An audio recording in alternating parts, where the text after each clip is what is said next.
As of this morning, they have found one. You guys did some sealing last year. It's just already falling apart. Not that. Okay, crack sealing. Yeah. You have blacktop with a crack. Yeah. You route it out, Yeah. and then you pour it full of hot sealant. And this is actual sealant, not just tar. And then you squeegee it off, make a layer like that. Yeah. Okay. On about half the cracks that I saw, they routed over here. The crack zig and zag went straight shot across. And you didn't see it because it looks nice and smooth when it's new. Of course. But in spring, when the cracks open up and they see it, then it's blatantly obvious. And to us, used to be in the crack sealing business. Right. Right. So, I remember that from when he was throwing his hat at ring originally as supervisor. He had been somebody else. And yeah, he had a lot of experience with both. yeah. So, and some of the cracks are sealed on his road. Okay. Well, at least it didn't lie undiscovered for a long period of time, right? I mean, pretty quickly. Yeah. Found the But problem. it was not obvious last fall. Did you have them back out here to look at it? I sent an email with photos. Okay. And they admitted that they came out. They were out a few days later. Their vehicle was seen out here by road guys. And they went out and admitted, yeah, they need to do some warranty check. You know what happened? Low wage workers, end of the season, Yeah. get her done, zip, go home. They probably didn't either communicate with the office either or whatever. I mean, Don't know. you don't know, right? Don't care. It's, do it right the first time so you don't have to come back. And oh, by the way, maybe you need to learn how to manage. Yeah. I mean, typically, whenever we need to talk to a contractor, we meet on site with them, and explain what we're expecting of them. Russ, Yeah. But it's almost 11 o'clock. Okay, I call this meeting to order at 11 o'clock. Roll call, Regina? Yes. Here. Present. Yeah. Okay, Jeremy, did you want to move up the crack seal bids? That would be my preference, yes. Okay, Get make, those guys out of here. make a motion. We shouldn't need to make a motion. Or Just just- move up to it. Just do it? Yep. Okay, we'll open our crack seal and chip seal bids first because we have a guy here from, his shirt says Scott Construction. That's me. Yeah. So let's, not Not make- Scott though. yeah. So let's not make him sit through a bunch of stuff that's not relevant to, Appreciate it. let's see. Scott Construction for, All we did was a chip seal. oh, you did chip seal. Yeah. So, well, just to be mean, we'll open the other bid first. This one's from Farner. And let's see here. Farner Asphalt Sealers. Okay, we asked for bids to provide chip seal over certain roads. The reason is that on a blacktop road, after you do crack sealing on a new road or almost new road, then while the road is still in good condition, if you do a chip seal over it, it lengthens the life of the road enough that you dramatically decrease the total cost of owning that road. Now, chip sealing in the town world is also referred to as seal coating. Seal coating is what people tell you if they're putting on your driveway, and the seal coating that's put on a driveway is really more like a paint job. Chip sealing, also known by the state as seal coating, on our town road is about a quarter-inch thick layer of chips embedded in tar. No relation to the seal coating you see on a private driveway. So seal coating on a town road is not the same as seal coating on a driveway. Did I get that right? Yeah. Good. So thoroughly clean the existing surface with a self-propelled broom. Apply 170-degree emulsified asphalt by full width spray distributor. Apply cover aggregate is spread uniformly over surface with full width self-propelled chip spreader. Roll with pneumatic tired roller. Emulsion CRS2 aggregate 5/16 chip seal aggregate. And let's see here. Price $22,000 and $122,106.19 per mile, $1.80 per square yard. Let's see here. For a total price of $88,957.80. Signed May 21st. I got it here. What was the price per mile, Jim? $22,106.19. Now let's see what Scott Construction.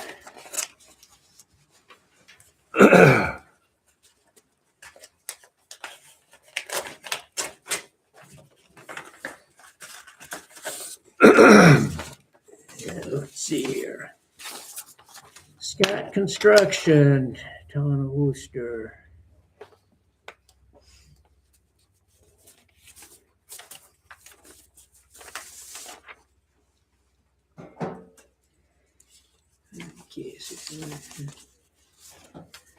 Okay, let's see here.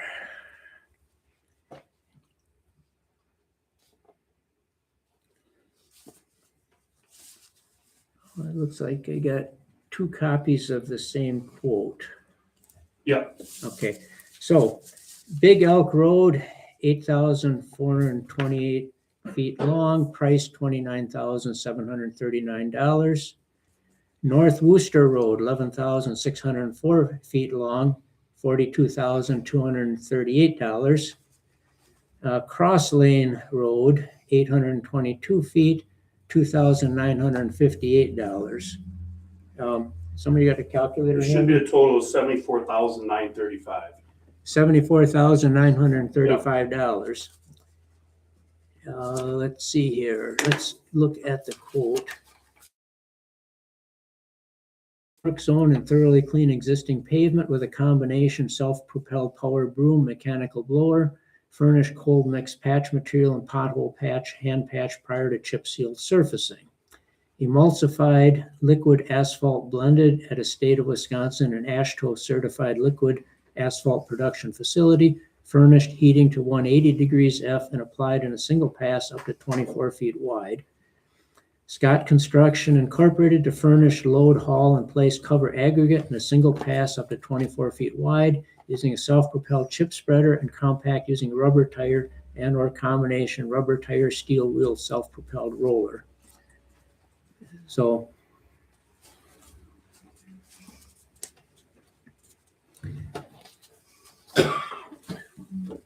okay. So it looks kind of like, let's see, where was the other bid? Right here. So it looks like Scott Construction has the low bid on this project. So what did we have for budget?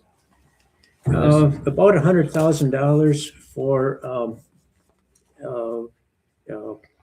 chip sealing and crack sealing. Well, 75,000 for the chip seal. Well, I like the fact that Farner does patching also in regards to this, because if you got some dips or potholes, Yeah. that'll level out the surface. Cold mix patch material and pothole hand patch from Scott Construction. And Farner was given these same parameters? Right, The same distances or whatever? Right, yeah. Okay, because that's not listed on this one. So Yeah. just wanted to make sure. Yeah, I gave it as approximate distances to the nearest hundredth of a mile from the Whistler Road thing. Okay. And is Big Elk, that the whole thing or is that just part of it? That would be the whole thing. That's the whole thing. It's a mile and a half. And North Worcester Road, the whole thing. I believe South Worcester Road was chip sealed some years ago. Yeah, there was some of that was done from D to around the 90 on the south. There was an asphalt line there that they stopped at. Yeah, that's chip seal there. Yep. The measurements you gave, Jim, in my feet, they came out really, really close to everything you gave. Okay, did you measure it yourself? Yep. You guys got that truck with a digital display wired into it, measures to Yeah, the if I nearest went with the foot. wheel, I was a little skinnier. Now, we went by the state Whistler database, Okay. which lists it out to the nearest No, foot. it was right. I always go by feet. Yeah. And I went by the mile and everything was like right near everything you said. Oh, good. So, Yeah, that was an impressive display that I saw, it was a year and a half ago, 2 years ago. Push the button and it tells to the nearest foot how far you drove. I was with the town of Sherman the other day and their chairman had an app that he had on his phone and he wanted to compare it to my truck and I was pleasant. I was actually very surprised that it was very, very close. Was his app off Yeah, of GPS? No, his app was right within feet. I couldn't believe it, really. Yeah, all right, so, do we accept the Scott Construction bid then? I'll make a motion to accept the Scott Construction bid for chip sealing Big Elk Road, North Wooster Road, and Cross Lane. I'll second the motion. All in favor? Aye. Any opposed? Motion carried. So Scott Construction gets the job. Thank you, appreciate it. Yeah, And if just sign both those copies and one's for you and then one's for us. okay. Let's see here, where are we here? Do you have a relative timeline of when you're gonna be in our area? I'm gonna guess end of August. Okay. So if you guys have any, I know there was a culvert being put on the end of Elk. Mhm. And whatever you guys do with that, if nothing else, we'll definitely patch that whole thing with cold mix, smooth it out, but.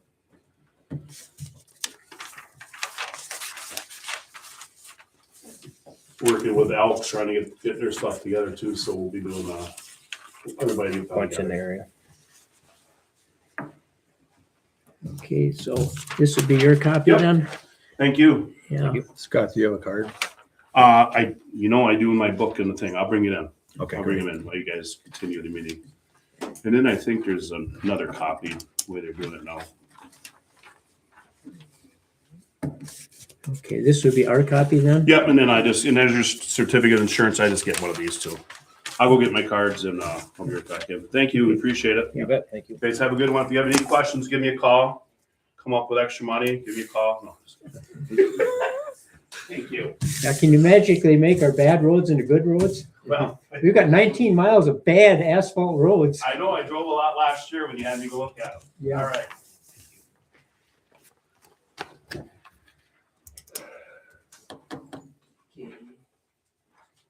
Certificate of insurance. The nice part about what he does is it's hot asphalt and it's not water emulsion. Mhm. And it gets back together when it gets warmer here again. Sure. It also tears apart a little bit more too. Okay, crack seal bid from Farner.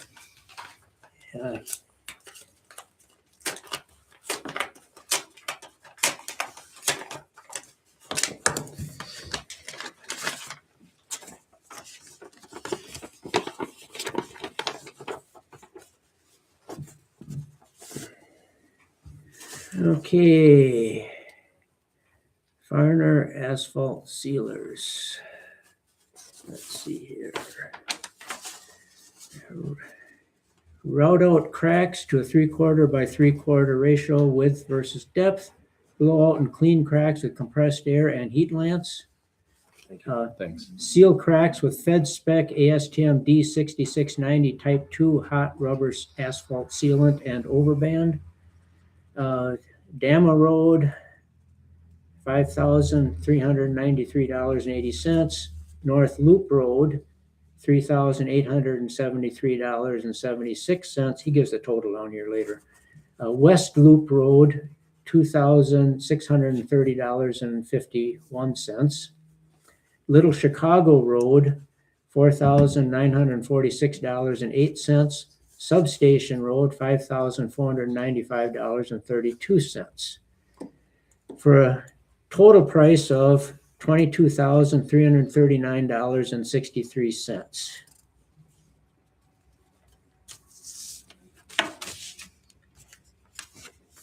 And Seal Tech.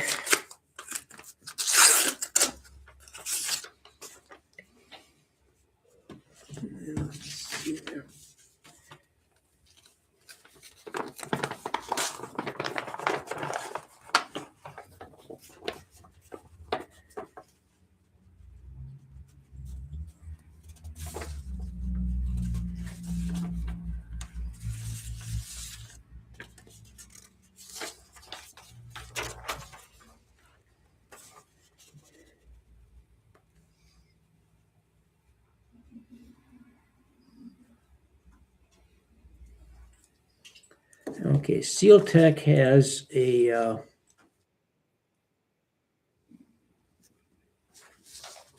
option 1 and option 2.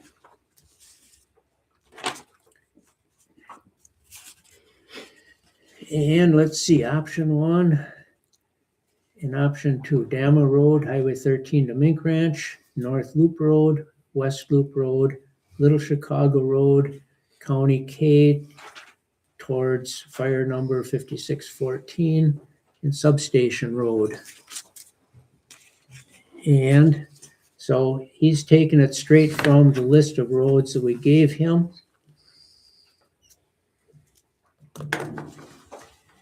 And let's see what's the difference between option 1 and 2.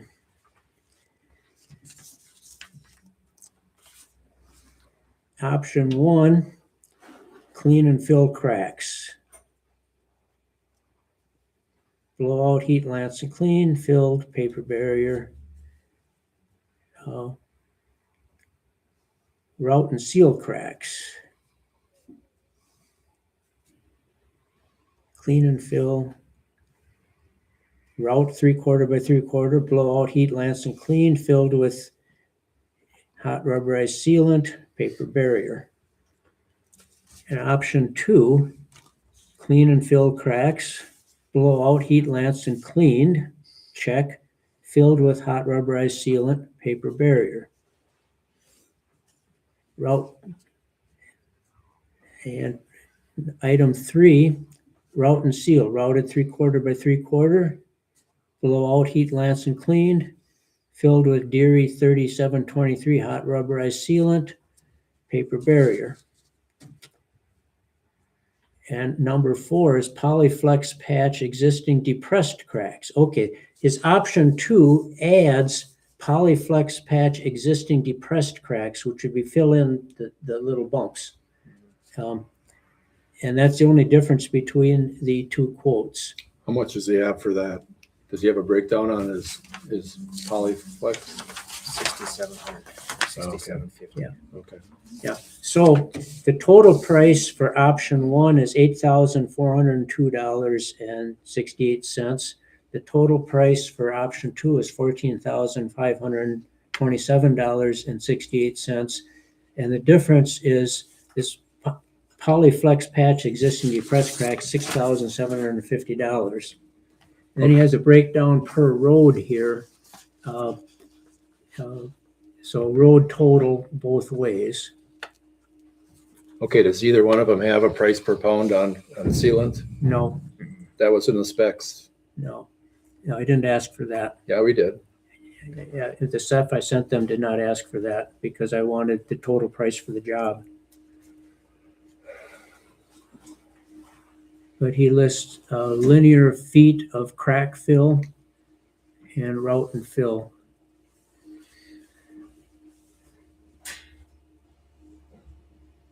So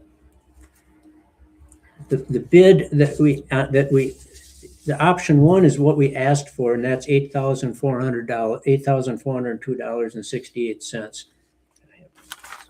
Option 2 goes beyond that slightly.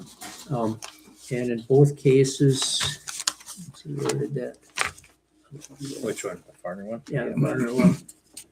Just double check and make sure they're talking the same roads. Dama Road, North Loop Road, West Loop Road, Little Chicago Road, Substation Road, yeah. So They are going by the list of roads we gave in both cases. What do you think, Russ? This doesn't make sense to me that Seal Tech is 8,400 and they're 22,000 for the same. I don't know. The bids are so far off, it just doesn't make sense. That's what I'm saying. Okay. Something doesn't seem right Well, between the two. The Seal Tech did some crack sealing for us last year. Yeah, we're That aware of was- that. That Everything was, we knew went down, yep. yeah, and that one, the workmanship was not acceptable. Right. They claim they're coming back to fix it under warranty. And they said a week ago they'd be here within 2 weeks. Did they lowball this one just to get back in in here? Could be, I don't know. But the way they did it, on the one job that I'm personally aware of on East Solberg, they did, I don't know, was a couple hundred feet of crack. But from the time I saw their truck go by until I got to the job site, it was about 15 minutes. And when I got to the job This site, doesn't they're make just pulling sense. out. Clean and fill, road and fill. Road and fill is cheaper than clean and fill? Well, they must be thinking they've got more of that. No, They're it's not not gonna- routed. Well, yes, but I'm So they're just saying gonna blow out the cracks and, that's their. Yeah, this is 100% routed, and the Farner bid is 100% routed and right. filled, where they're splitting it up. So yeah, some of it they're not. They're just cleaning. They're not routing everything. But we did ask We'd ask for to do an route and fill overband too on the everything. ones that were Yeah. overbanded previously. Yeah, well, no, what we're asking for them is to fix the stuff, the jobs that they did defective last year are not on this list. Yeah, but it doesn't have anything to do with these roads. Nothing to do with these roads. No, I think I told or asked Regina to put in a blow and go price on cracks that had been previously blowed and goed, because they're not gonna route them out. Mm-hmm. And that seems to me what this price is here. Yeah, and they don't come out and spell. And then it they're out. the new cracks are gonna route and fill, and that's gonna be the price there.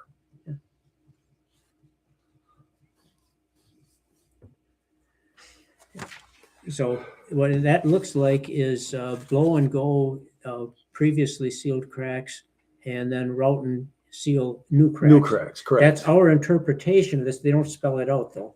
Well, it's on the bid right here. Yeah, it's on there. Is that on there? Yep. Yeah, Okay, there's both of them. Clean and fill. Okay. And it's on this one too. There's both on this one. Yeah.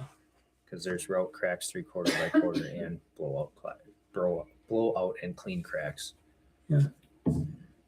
Two. Jesus. Yeah. So they're using more material on existing cracks than they are gonna be on new cracks. That's what it shows. That's how I read it too. Yeah. Yeah. There's like almost a 3-to-1 difference. And we don't have that breakdown on this one. Yeah.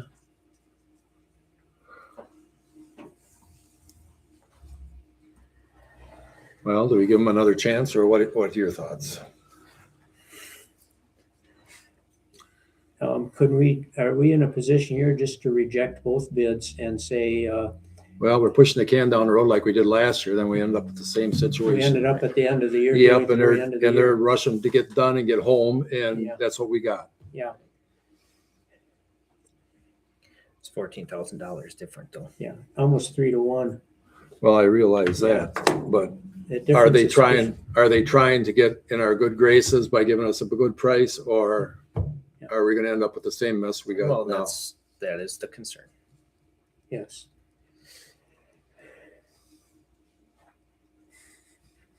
Mr. Legal Advisor, sir. Yeah, Well, you know. could reject them if you find that they're not the lowest responsible bidder, but you'd have to put the reasons on the record as to, hey, this is why I don't think that they're a responsible bidder. Well, given that the workmanship of Seal Tech last year was absolutely not acceptable. Yeah. And basically, I think when I had a road crew foreman look at the jobs I did not look at, he says, I think one job was done correctly. And he had about 6 jobs, and so the others were just wrong. Right. I mean, totally unacceptable workmanship. Did we put in the bid request? We want to be notified when the start date is and where they are going to start, because I'll go out on the road crew. Yeah. And I'll make sure Yeah. that it's done right. So if that was in on the specs, Let me see here. If I crack sealing, notify town clerk 2 days before starting work of the starting road and starting time. That's right on the sheet that they were sent. okay. Yeah. Yeah.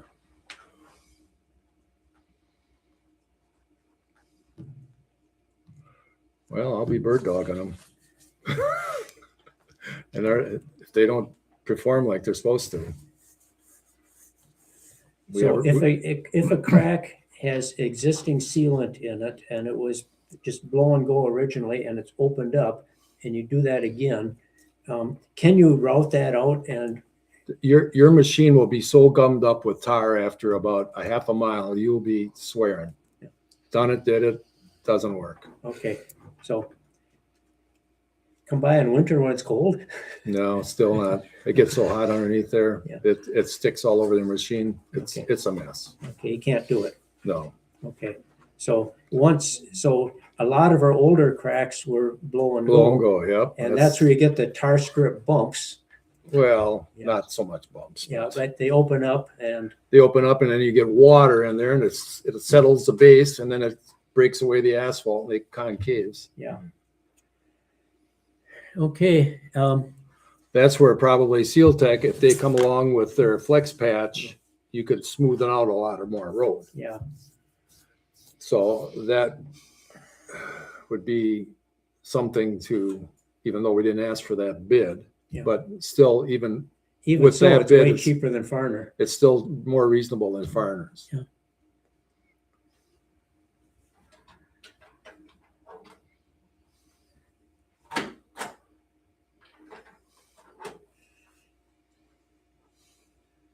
This is your wheelhouse. What do you think?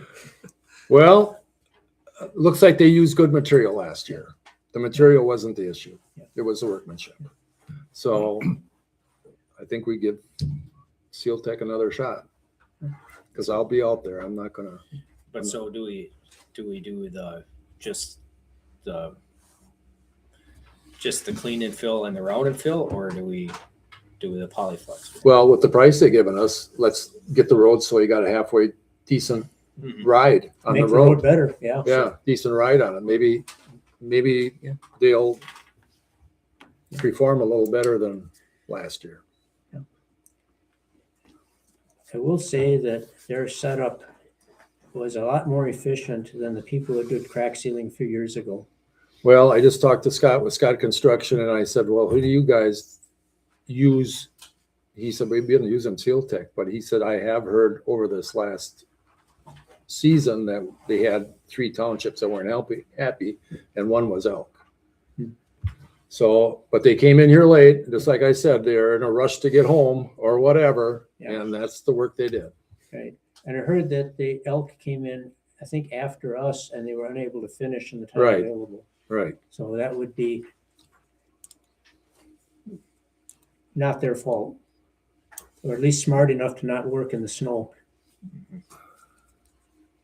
Well, I don't know what their timeframes are. They said they were gonna be here the 1st of May. They're starting up their operation and they didn't come back yet. Yeah. Give them another chance. Well, If you guys feel, give them another chance, I'm perfectly happy to go along with that. For 6,000 less and a better, well, like I say, I'm gonna be with in them. theory, a better, well, good product, but Yeah. better work with the polyflex. And yeah, if you're gonna babysit them, then Yeah. so we make sure it gets done correctly. Then Right? They might not want me around, but, Too bad for them. right, well, do the job right and I won't be around. Right, yeah, and if they don't like it, just remind them of the unacceptable work they did last year. Well, And oh, by the way, I hope they fix that at the same time. Or at least first. well, I make a motion to accept Seal Tech's bid. Option 2. Option 2. I will second that motion. All in favor? Aye. Motion carried. Okay, so. Where do we have the farmer bid there? So Regina, you'll take care of notifying Seal Tech and emphasize that bit in the document there about notifying town 2 days ahead of time. I think in the letter also, we should point out that they said they were gonna be here to fix their poor workmanship from last year and in a timely manner and do this year's scheduled work.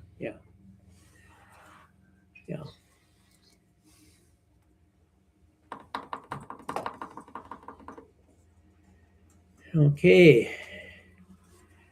Cranberry Lake Lane, Little Chicago Road construction contract award. The low bidder on that was Jake's Excavating from, they were up in Ironwood. And there's been hearsay that Jake's has done poor work elsewhere. We cannot reject them as a bidder because of hearsay. We would have to have solid evidence that would stand up in court, and hearsay absolutely does not count. Now, I did discuss this outside this meeting with Jeff here from MSA, who's the engineer on the project. He has worked with Jake's Excavating. The work that Jake's will be doing on this job is primarily replacing some culverts.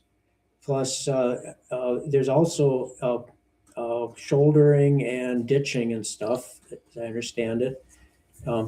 But the main road work, they have, what is it, WK Construction for pulverizing and American Asphalt for paving. And Correct. those two subcontractors are going to be doing the bulk of the work on this job and the critical work. So, and you were saying, Jeff, that for the type of work that Jake's will be doing on this job, you have had satisfactory experience with them in the past? Correct. We worked with them in 5 different communities outside of this community. Last time we worked with them was 2 years ago on a $2.3 million project. One thing we look at is if they are responsible. Yeah. And in our opinion, on this particular job, Jake is a responsible contractor, along with the other 5 that did put in bids back on April 21st. So yeah, it is our opinion that he is capable of doing the work here, installing the 3 or 4 storm culverts that are here, doing some EBS work if required. But like you said, a majority of the work, EBS work is what? excavation below subgrade. If you got a soft spot, he'll most likely will be the one to excavate it out. Okay. But we see this as a paving job. This is American Asphalt. This is WK Construction. They're the ones that are going to be doing most of the work. So filling in a soft spot, the critical work there is digging it out far enough, backfilling with the proper material and compacting it properly. Correct. And how much oversight will MSA be giving this job? So we have a contract with you guys to do part-time inspection here. So it's an hourly contract. So you pay us per hour that our guy is out here overseeing the contractor. The guy that we are planning to have out here is the guy that has worked with Jake 2 years ago and on other jobs previous to that. And those, again, have turned out successful. So it's an hourly contract, and we'll do what we need to do to make this job turn out right. So if there's concern about filling in soft spots, your guy would be sure to be here at the right time then. Right. And they have to proof roll their project too after they do fix the soft spots. So, I mean, if there's an issue, we're not going to recommend have Preston put pavement down if there is an issue. Yeah. So, I mean, yeah, we will oversee the whole thing to make sure that it is a good product when we're done. So, What's the cost per hour for oversight? oh, I think Caleb is $142 an hour. Okay. Does he charge for travel time from Rhinelander? Just mileage. Okay. Okay. But yeah, he's a good kid. He's well knowledge, knows how to build roads. He's building a town road, same ARIP project or ARIP funding, just west of Rylander right now. So Is that in the town of Woodboro? it is. Gee. What kind of time frame are they looking at? As far as Starting and completion? I don't know that. So the procedure would be you guys award it to a contractor. You need to sign the notice of award. We'll send MSA will send that to the contractor. And then what they'll do is they'll have an agreement that we supply them, and you guys need to sign that agreement with the contractor. And then they need to get the bonds, payment and performance bonds. And then we need to have a pre-construction meeting. So I don't know what the schedule is right now because we haven't told anybody that they're awarded the project. So So what's roughly a rough time estimate from today? And if we make a decision today, how long until the pre-construction meeting? I'd say the earliest be a month. Okay, If you ordered it to somebody today and they wanted to get going right away, by the time they do the paperwork, and then we do have a pre-con meeting, it's at that pre-con meeting we'll know what their schedule is because we will make them bring a schedule here. okay, But it would be probably a month from now. okay. So we don't know if they're gonna start mid-August to end of October. Well, they need to be done by the end of October. Okay. But as far as when they start, that's up to them. Well, We give them a bigger window, Yeah. basically the construction season, but they do have to be done. I believe it was the end of October. I'd have to look at the spec again, but because as you well know, between the two entities down there, there's a heavy road use. End of August through probably mid-October. September, October, yeah. So Well, That's just why we need to just know- Give them a heads up on that because they do keep the roads open during construction, as I understand. yeah, yes, we will keep it open, and that's something we will discuss with them, that, yeah, there is a lot of traffic near the railroad crossing there, this time of the year. So plan accordingly, maybe get that, start there, get that done and work your way this way. Well, Absolutely. realistically, all of it, because the Cranberry Marsh is taking berries out pretty much during that same time every year. So really the whole it's gonna be very hectic traffic. the Yeah, whole yeah. stretch is. So Well, that's, that's life in the. road And that's with business. all the town roads we're doing. There's a lot of traffic right now, and, but we do leave the road open. The cars can't get down it. But yeah, that's something we certainly can bring up. because I wonder if there'll be extra cost because of the heavy vehicles going over it. Does the town come to the pre-construction meeting? Absolutely. We have it here, Oh, okay. you and I, and then we invite the contractor, and then he can bring any subs he wants. Okay, And I'll have an agenda. I'll hold the meeting. okay. We'll do it here then. Yes. So we do it as like a regular town meeting or a special town Or, meeting. yeah, or special, whatever, yeah. Special town meeting. And then, like I said, we do ask him for an itemized specific schedule when he wants to start, where he's gonna start. And then we'll know at that time when. So when you guys were looking at the bids, was there anything different from the 5 bids that when we had the meeting the other day, there was somebody from the audience had brought up like a dust control plan and stuff like that. Was there any differences between Jake's bid versus the next bid versus the next bid versus the next bid? So when we look at the bids, we look to see if they're responsive, Okay. meaning, did they put a bid on time? Did they have a bid bond? Did they have right paperwork and everything? Okay. And the answer is yes, all 6 of them did. Now, they all still have to build the job according to the specs that we have.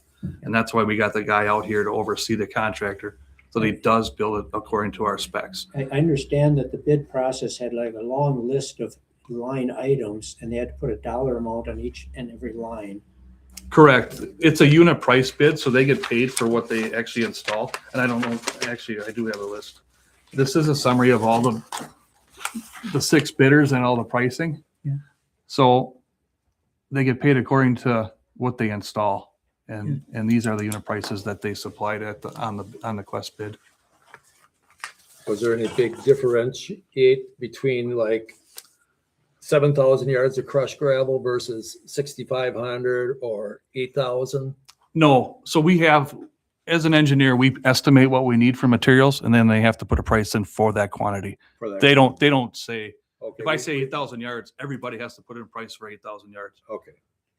they don't get to say, well, I'm going to use 9,000 or, Yeah. you know, so Yeah. we're, So- they're giving us a price, apples to apples The, for, the game that contractors play on that is they look at and make their own guess.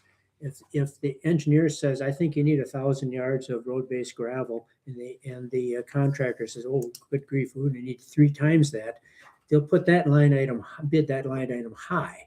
On the other hand, if the engineer says excavate 10,000 yards and they think, no, we're only going to need to excavate 5,000, then they can bid low on that item. that is correct. A Yeah. good one is rock excavation. Yeah. We have an item in here for rock excavation, so many cubic yards. Yeah. If they know this area and they don't think there's any rock, they could put a lower price on it Right. and hope to get the job. Yeah. But we still, if we do see rock out here, they will only get paid for the price that they have supplied Right. for the Yeah. rock. So So if they, it- if it's a risk on their end Yeah. to, if they do a better job of estimating than the engineer, they win. correct. If they do a worse job, they lose. And that's the game you play when you're bidding So construction. you really can't, it's hard to compare dollars for each one because they may have money moved around. But in the items they think they're going to need more of, they'll bid high. Items they think they'll need less of, they'll bid low. Correct. And that's where you see the differences.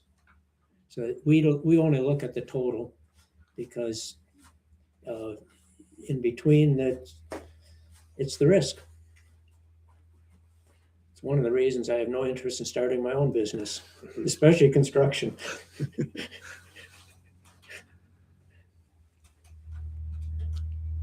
I think it may go to the second page. I don't know how many bid items there are listed there, but I'm just trying to get through the first page. What yeah. And we somebody- did, What somebody told me is that everything the engineer lists there is on the Quest sheet, and they are required to put a dollar amount on every single line, which dollar amount could be zero, in order to submit the bid to Quest. at least a penny.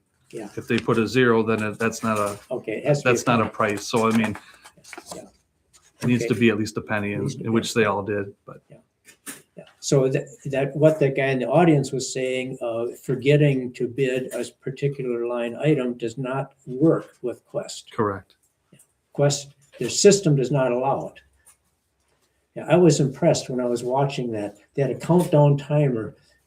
1 second, 0, bing, bidding closed, Mhm. click, here's the bids in order. We call it a unit price bid in which they have to give a dollar amount for every item. Yeah. If they don't, then we're not gonna most likely accept the bid.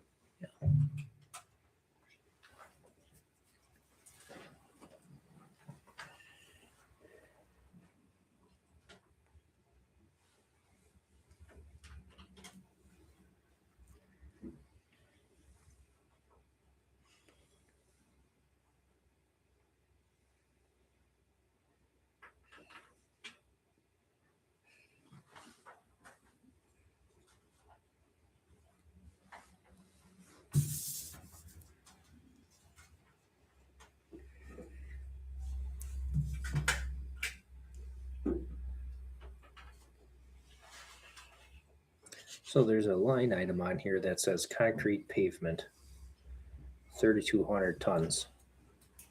But then the next one after that, it says asphaltic concrete pavement, 7,800 tons. What's the difference?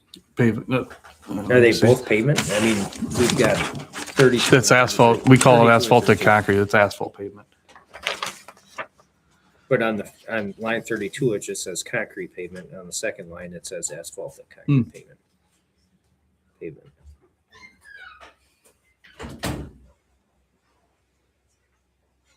Yeah, we don't have any concrete pavement. I'm wondering if That's- she didn't, if That's there's why something language That's why missing I'm there. asking. Yeah, I think maybe when Melinda put this together, she's missing some verbiage there. Is there any concrete by the railroad crossing? No.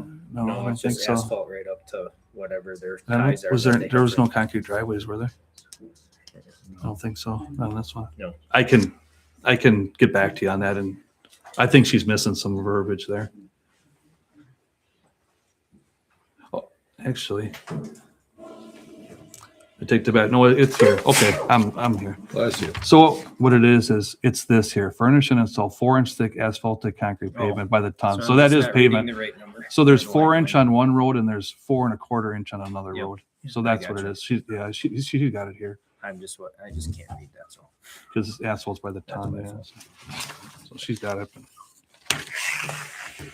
But no, I don't think there's any concrete pavement per No. se. But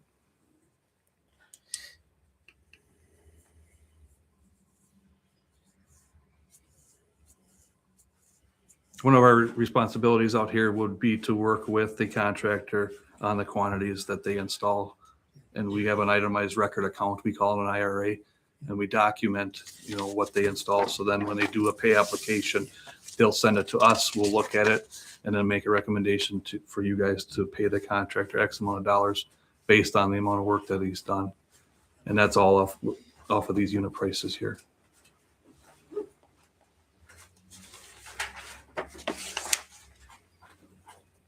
So out of all of the other contractors that are on this list, have you worked with them before? Not worked with them before? What were the experiences with them? You got Haas A1, James Peterson, Utility, Pitlick. I can't read the last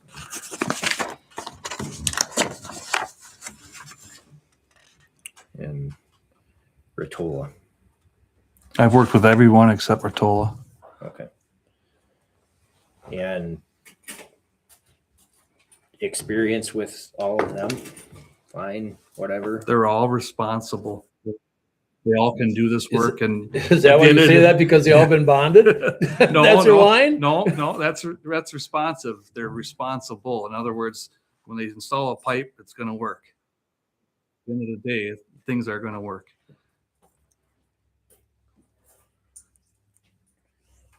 And do you feel like, so since we have just the part-time inspection from your engineer, all of these would require the same amount, or some would require more, some would require less? I mean, generally speaking, the small amount of culvert pipes that are here, I would say that they're going to be about the same. Okay. I mean, you're going to have the same activities for each contractor that does the project. The first guy's going to come install the culverts, maybe do some ditching, that stuff we can see, I mean, and the culvert pipes are not deep, I mean, they're Yeah, shallow right. excavations. Yeah, So those aren't really anything that spectacular to do.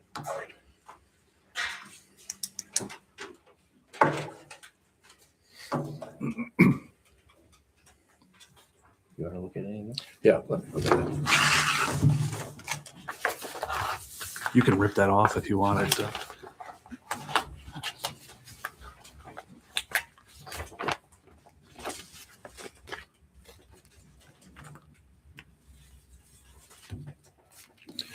Got a bad thumb.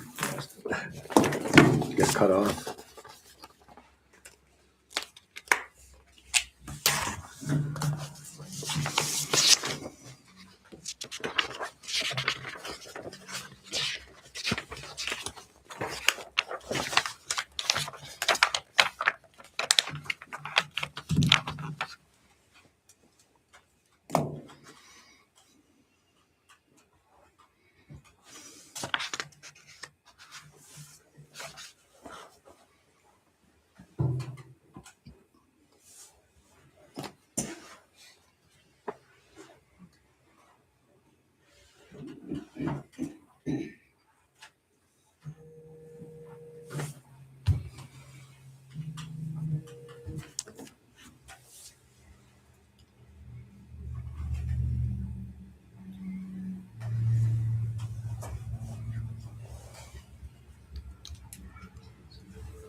Did you see this? Notice this? And everybody else is what I, The mobilization number? well, the insurance. Yeah, I couldn't tell you what that all. Why is it such a difference, I wonder? Maybe Jeff would have some. For the cost of the mold excavator. Yeah. Well, the insurance, the first line. Yeah, I mean, everybody else is in the 50,000-60,000 and they're at 13,000. yeah. Well, Doesn't make sense. they'll still supply the same amount of insurance as everybody else will. That'll be in the agreement. Is that something you? So maybe, yeah, I mean, maybe he must have moved money around again, but Yeah. a lot of Yeah. times guys will put more money in MOB because that's it's a lump sum item. Yeah. So we'll pay a percentage of it. And that's one of the first things that we'll pay on the first pay request. So some guys will put more money into that so they get paid more money quickly. Otherwise, if they put it more in the unit prices, they don't get paid for that until they actually install it. Okay. So there's different. Yeah. It's a But they cash will flow supply game. the same insurance as everybody else. So if Yeah. your company is short on cash flow or squeezed for Yeah. cash flow, you lump more money into a category that you get paid early on. Because if you look at the difference between even Haas and Rotolo, look at between 40,000 and 150,000. You know, there's $110,000 difference there. Okay, so they're playing that game for certain. Yeah, it's difficult to understand.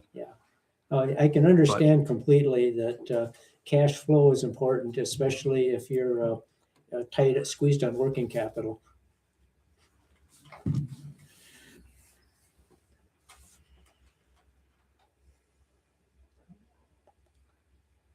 What is end wall? End wall is a concrete structure that goes on the end of the storm pipe. It's where the top of the pipe is gone, so it allows the water to come in. So you'll have an end wall on every storm pipe crossing. It's basically a 6-foot section of storm pipe without the top on the last 2 feet. We'll just cut off an angle. Yes, correct. Yeah. So we'll have one on each culvert crossing. So it just allows you to slope out How to can the you be half the ground Correct. price? without having a pipe sticking way out in the air. Correct. And then we'll have Yeah. riprap rock That around doesn't the make edges. sense either. Yeah, because realistically, that shouldn't be that much different as far No. as No, One of the there's a next- heck of a difference well, there. all That's of it. twice. all of it, because Yeah, so there again, they're playing games. If bidding something high if they expect to That's need not- more than the engineer I don't know what estimated. that is. Or which one are you looking at? He was looking at some of the End wall. concrete piping. So the end walls on number Well, he's 16. looking at 13 is the 13. first one that we looked at. 14's not that much different. So a 12, 15 is- 15-inch RCP apron end wall, the first price is 1,200, then you go to 2,000, and then you go to 1,300. My price probably would have been 2,500. Yeah. My prices are not listed, but Yeah. again, this came in significantly under my estimate by several $100,000. Mhm. Yeah, the highest bid was still $100,000 under your estimate. Yeah.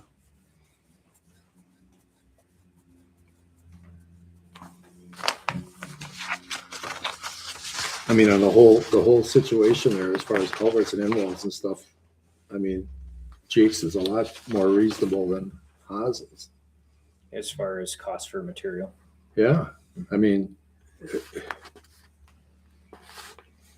there's some, I don't know. But In, it's, in my mind, there's something that, you say you're moving numbers around, but what we're concerned about is the bottom line, the sum total at the end. So most likely they're going to get their pipe materials from County Materials here. That's the supplier of the storm pipe.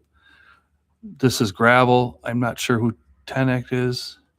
Point of Beginning is the survey company that's going to do the surveying, the staking.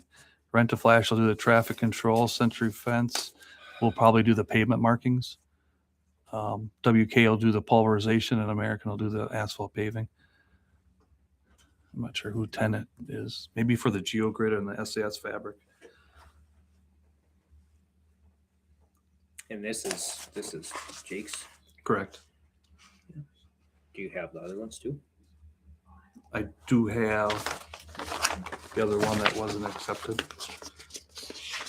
Oh, so you have Janix. Yeah, we had, That doesn't matter then. they had County Concrete too. That's typically who they get their pipe from. Because we'll spec out a specific strength of concrete pipe, and County Materials is 99% of everybody gets it from County down west of Wausau there. So So one place understands the business, has a good product, a good price, so everybody goes there. type of thing? pretty much. And yeah,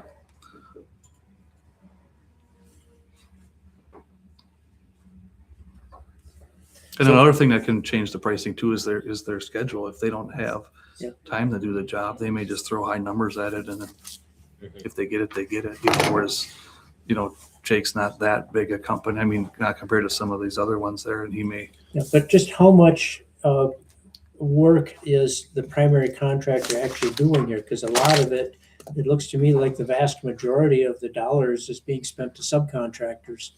So the general contractors is scheduling subcontractors and replacing some culverts. In my opinion, yeah, that's what I foresee happening. But at the end of the day, whoever you want to say, the general or the primary contractor or whatever, whether it's Jake Excavating or Haas or Janix or whoever, really the work that they're doing is the base work of this whole project. So if we're going to have an issue with something down the road, or our most likely issue to have with something down the road is going to be digging out those soft spots and repairing those, and not compacting culverts good enough, and then having an issue there. So even though they might not be doing the bulk of the work or the dollar amount of the work, they're probably doing the most important work, realistically.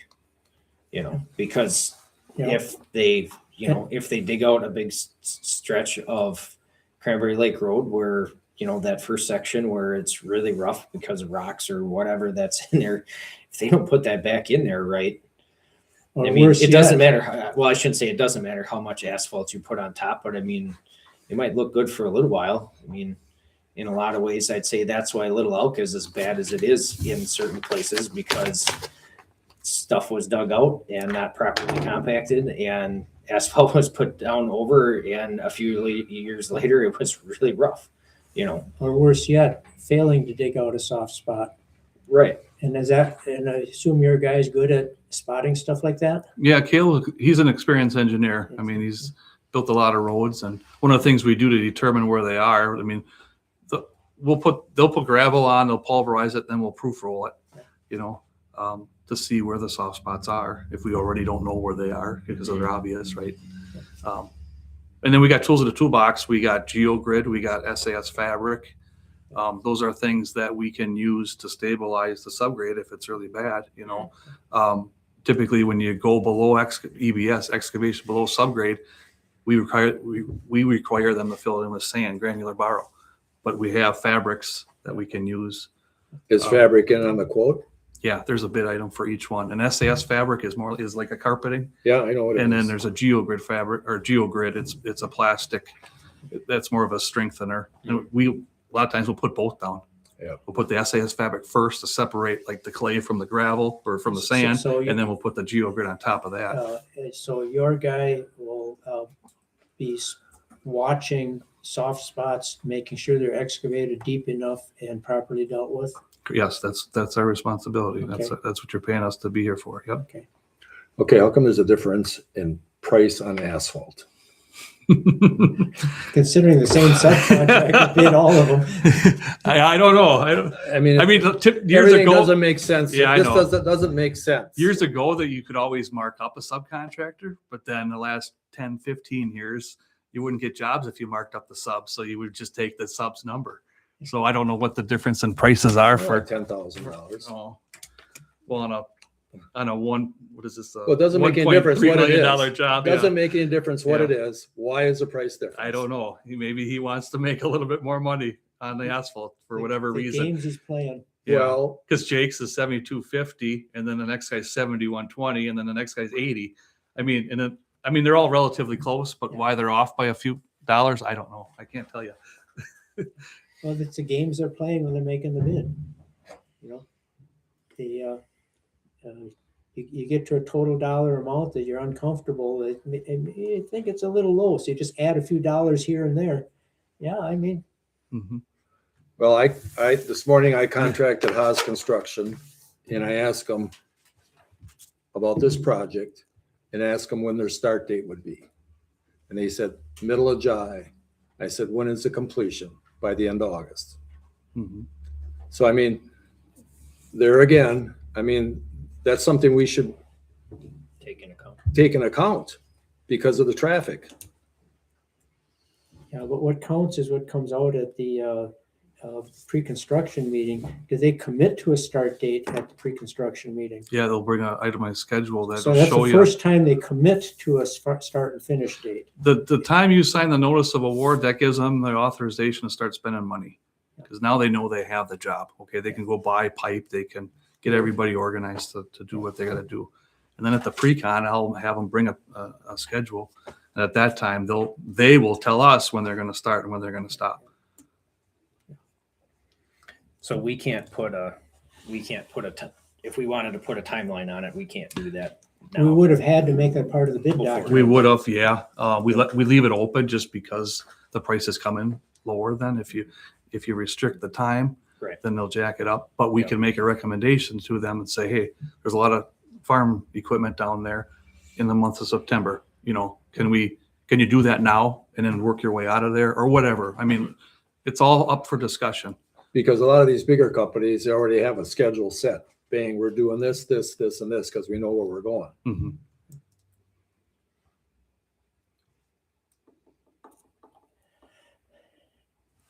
Given everything you've said, Jeff, I can see no reason to not give it to Jake's.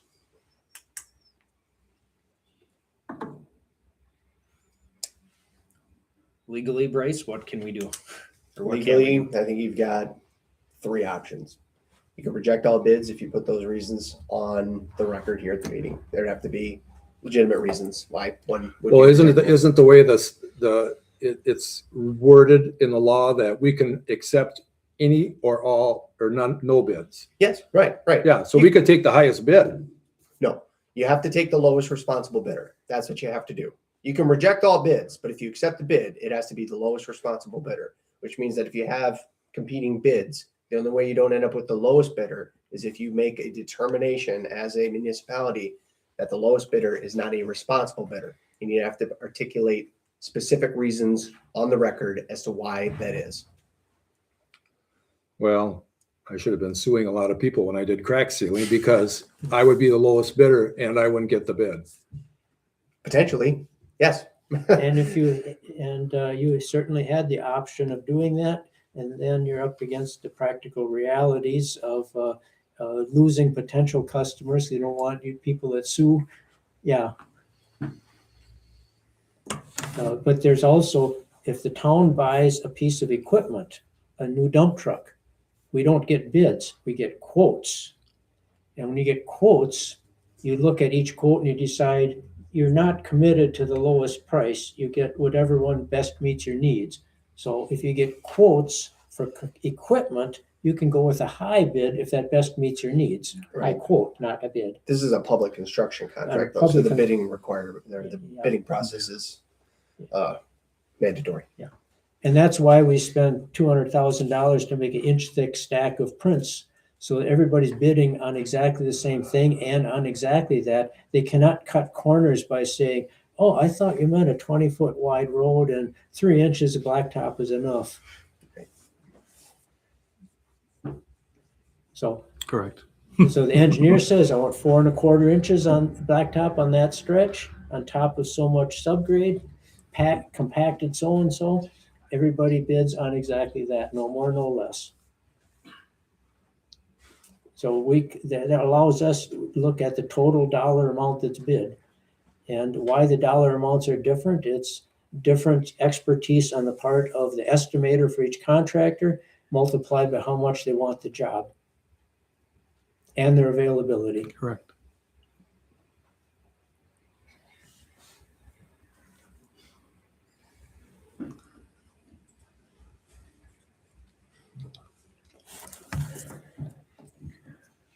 So for as far as the excavation below subgrade and stuff like that, those parts that have a dollar amount to them, but they don't have a dollar amount to them because you don't necessarily know how deep we have to go, those types of things. Right. So the excavation below subgrades by the cubic yard. Okay. So if So who makes that determination how far you're digging?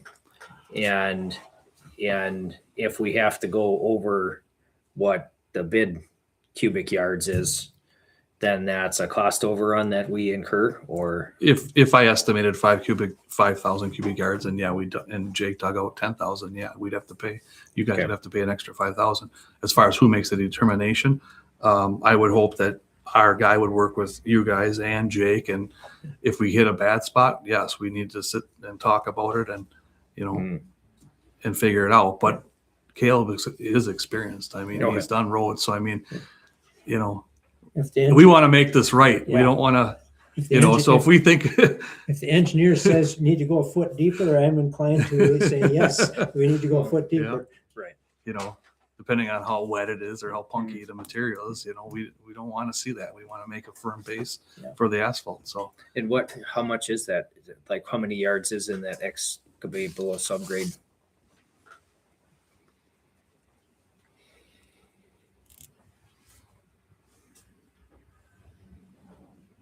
I estimated 1,000 cubic yards. And then 1,000 cubic yards of granular borrow to go back in there. Mhm. So that $14 a cubic yard for taking it out and $18 for putting it back in. So $32,000 if he were to do that amount. But Mhm. again, we don't know. But we estimate based on the soil borings that were done out here, and we did a pavement design, so we know how much asphalt to use. One road is 4 inches, the other is 4.25 or 4.5. Right, yeah. And to get a more accurate number, you do about 50 more soil borings at a cost of, Yeah. to save Well, $10,000. at least we have a general idea what the soils are here, Yeah. so then I can estimate,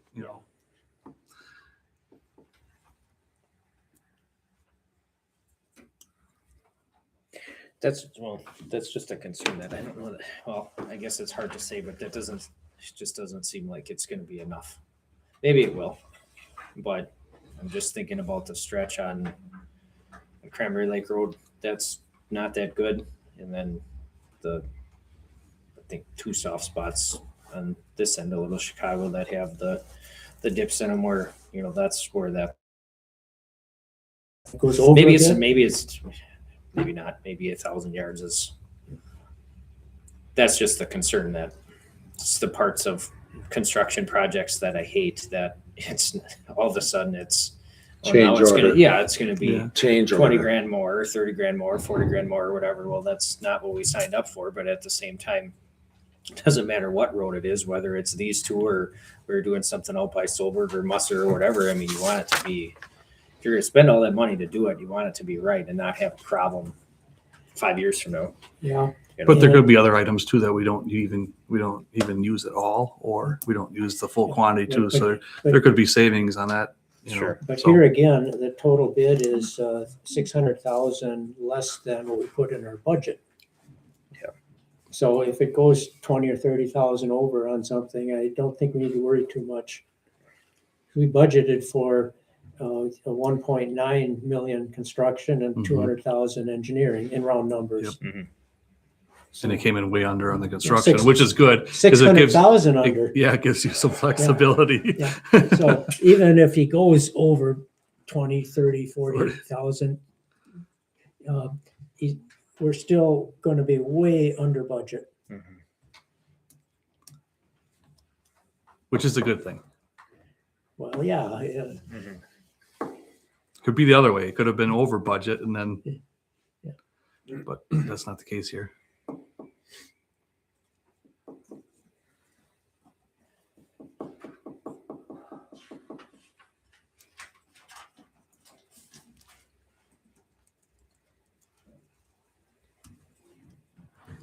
What do you think, Russ?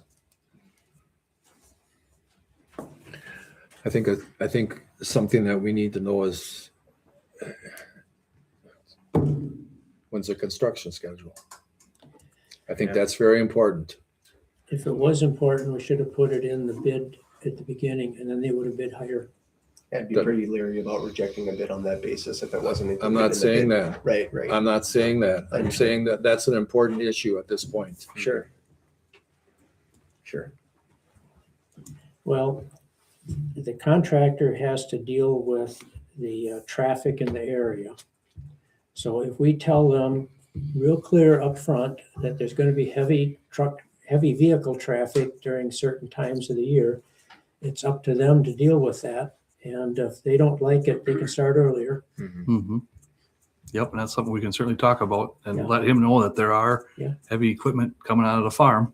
at Because this it's gonna point in cost- time. And the cranberry. Yeah. It's gonna cost the Cranberry Marsh and your company money by delays in truck driving and stuff Not like that That's that. besides the point. No, Seeing it, but it is something that, If It's they have important. single lane traffic with flagging, that's on a road with the amount of traffic that road gets, it won't be a big deal. We dealt with it all last year going up and down 111. So it is what it is. It's more of just making sure we're not causing any issue quality wise. Yeah, that's something we can You'll address be right away. testing the compaction. Yeah, Yeah. yeah. If your truck starts sinking in, the engineer would take one look at that and say, oops, guys, back up. Because what was that, Phil told me, you test compaction by driving over with a loaded dump truck. Proof rolling, yeah. Is that what they call proof rolling? Proof rolling, yeah. Okay, if one it of the leaves ways. if it leaves a track, compact it some more. Right, yeah. Yeah. With the amount of gravel base here, yeah, you don't want to see any deflection in the subgrade at all. So anyway, some heavy truck traffic would be appropriate. We can assist them in proof rolling. That's what you call proof rolling then. With a rubber tire vehicle, yeah. So if the town should happen to load up their tandem axle truck right to the chock full and make a few trips over there at the right time, we'd be assisting them. At the end of the day with this, Russ, we're kind of in between a rock and a hard place anyway, because since we already have litigation against us, if we decided that we wanted to choose one of the other bids, that's probably going to continue. And if I'm correct, right? Yeah, almost assuredly. So, Yeah. so then our timeline part of it, Becomes moot. yeah, it's going to be until that gets probably just realistically probably just kicks it to next year. And then we'll be looking at high oil prices all this year and they'll bid higher next year. We can, well, it's your road. That's what we're afraid of, yeah. Yeah. We're afraid That's that all prices that. are I going to know go that, but skyrocketing high because gas is It affects $4.50 you a more gallon. than it'll ever affect me. Well, These are very good prices. I think it's in the best interest of the town to accept the Jake's bid.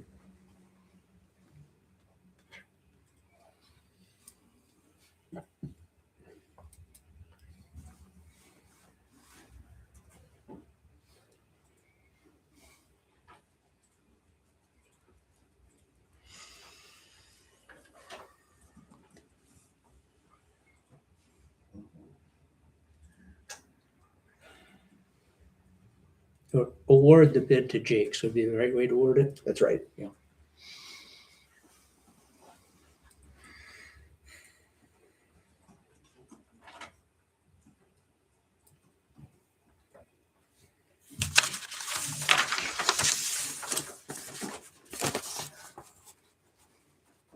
Now, the detailed spreadsheet of all the cost breakdown, does that have any real relevance or is that just something you guys look at for your entertainment?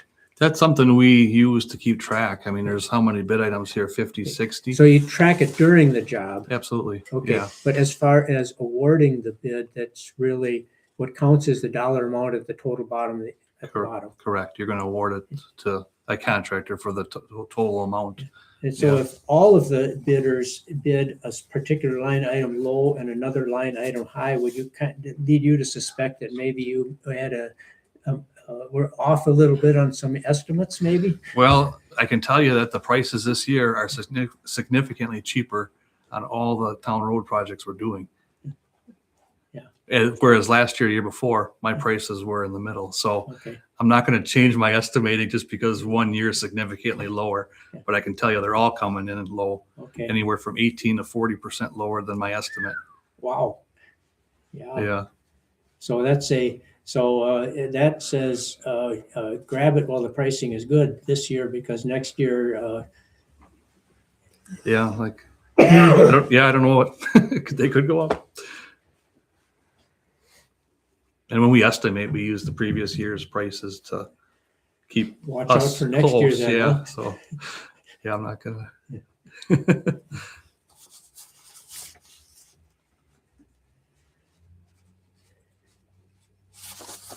When you're looking at pricing, this is an interesting one too.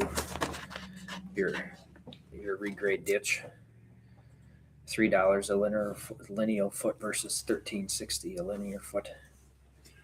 You know,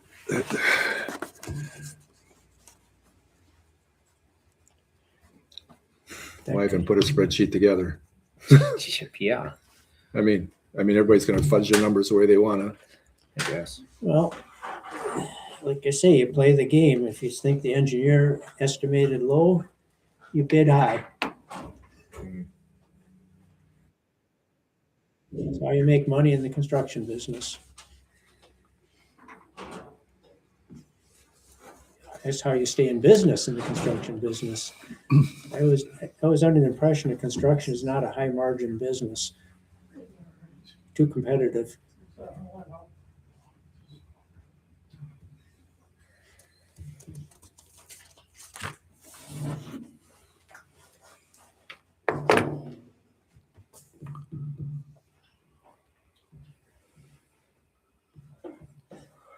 If we really don't want to use Jake's, we would be better off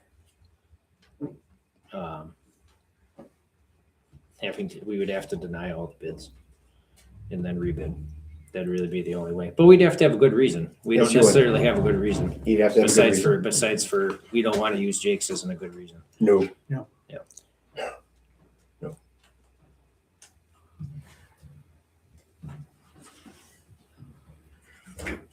But if we had some sort of testimony from previous people that worked with them that said this was bad and this was because of why, does that count or not? Well, it would all get taken into account. It'd have But to be you would pretty have decent to go evidence. through We'd that. probably be corresponding with our engineer and saying, hey, does that make a difference on this project? Or, are we comparing apples to oranges and that sort of a thing, right? And most likely they would have to have it in writing. Yeah, They would would have just do a verbal. they They would wouldn't have to Yeah, say sign it it. right. under Yeah, oath. I'm aware of that. Right. Did they have to say it under oath? At some point, they'd have to be comfortable saying it under oath. Yeah. So if we were to look for somebody to say Jake's no good, they'd have to be willing to say it under oath publicly. Well, I'd probably kick the can down the road anyway. It would. Oh, yeah, we would not do it this year. It would be done next year, almost certainly at a higher price, significantly higher price. And if Jake's came in as a low bidder next year, Yeah. we'd be right back where we started, except at a higher price. Mhm.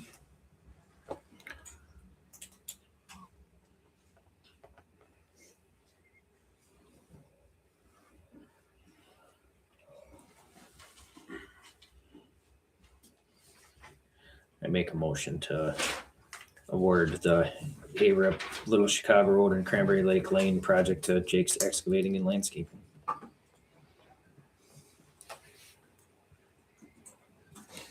I'll second that motion. Should we do a roll call on that? Yeah. Yes. Regina, roll call? Jim, Yes. Jeremy, Yes. Russ. No comment. No comments, not an option. Abstain. Yes or- Right. Abstain. Yeah. Yeah, Abstain. Okay, so it looks like we're going to award the bid to Jake's. Do we have to sign anything today, or do you just take it from here, Jeff? If you could sign a notice of award. Does anybody have anything else for me? No, I don't think so, unless you Okay, want to be part of this our board discussion on this conditional use permit. Unless you guys need me, I've got a 12 o'clock. So. Okay, and you're already late. And you guys are paying me by the hour, so. Thanks, Bryce. Well, thank you very much, Bryce. Thanks, everybody. Have a good day. So a signature and then your printed name and then Okay. title, and then we will start the paperwork.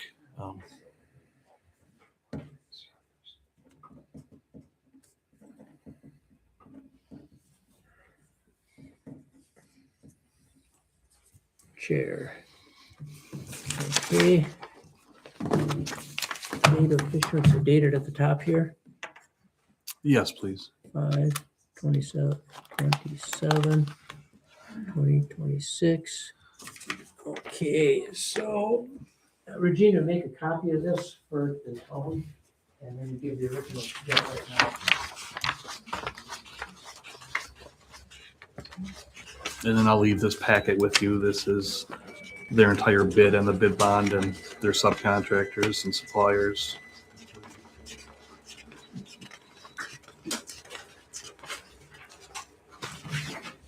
The copy goes to the town, which one is that?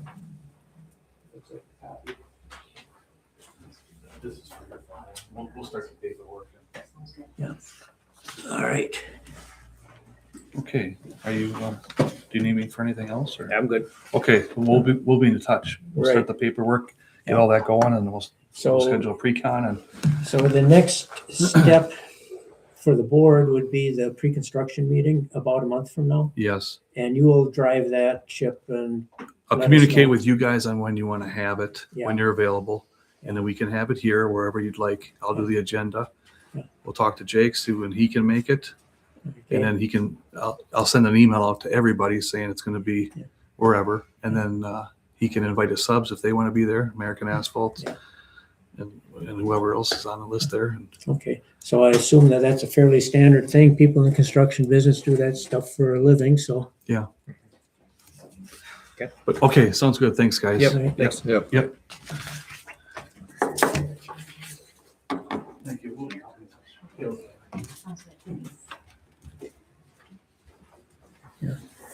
Okay, discuss the conditional use permit. This is a board discussion. We're not having public comment at this meeting. The public comment is at with the county zoning.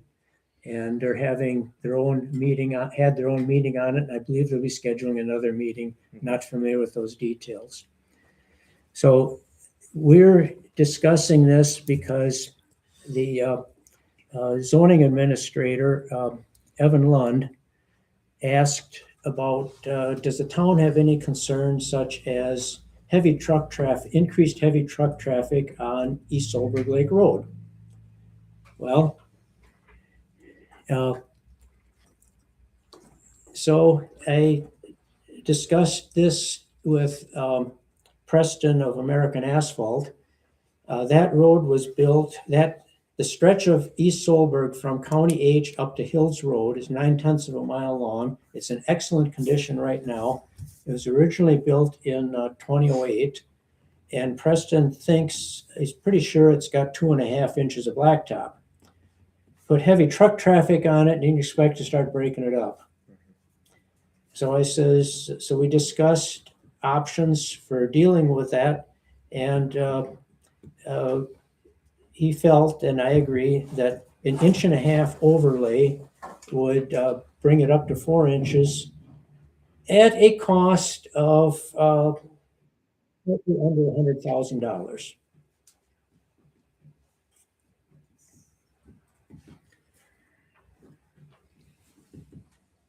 He says 90 to 100 without putting a detailed estimate together.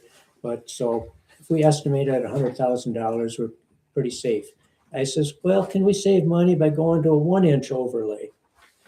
And not really, because with a 1 inch overlay, you need to have stone less than down under 1/2 inch. They have to crush the stone finer, costs more money. A 1 inch overlay would cost just about as much as the 1.5 inch overlay because of the special stone they would need. So, and then you would not gain the strength you'd want for heavy truck traffic.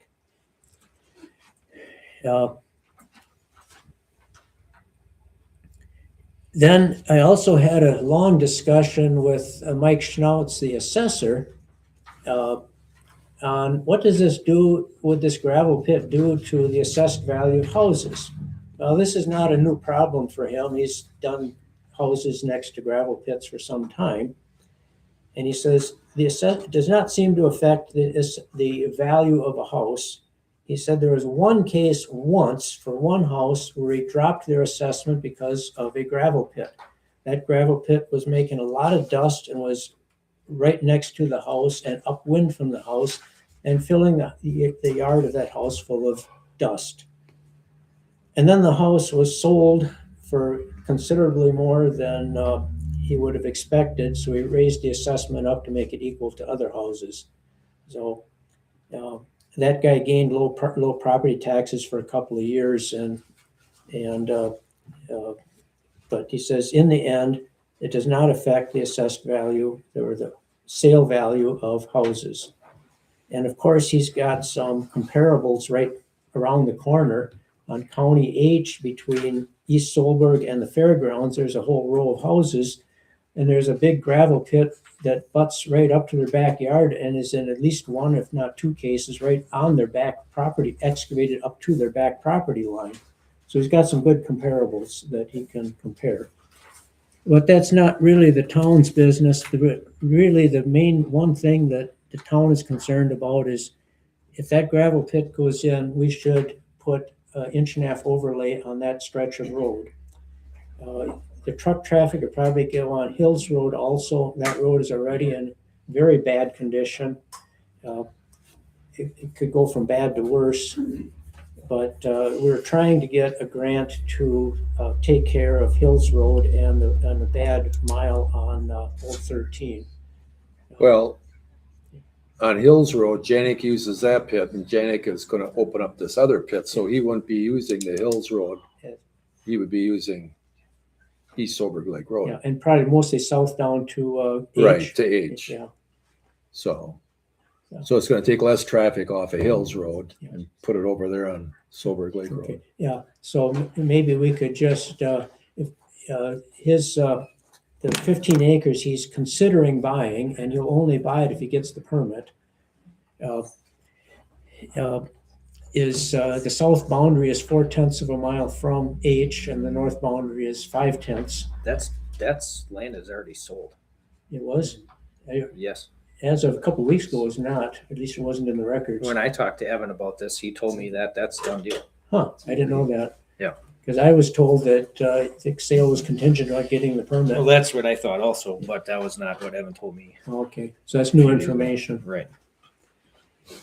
As of a couple of weeks, my information is a couple of weeks. old. Realistically, that part of it doesn't matter from the town's perspective. Well, unless we decided to just upgrade the road from that property for half a mile down to H and spend $50,000 instead of $100,000.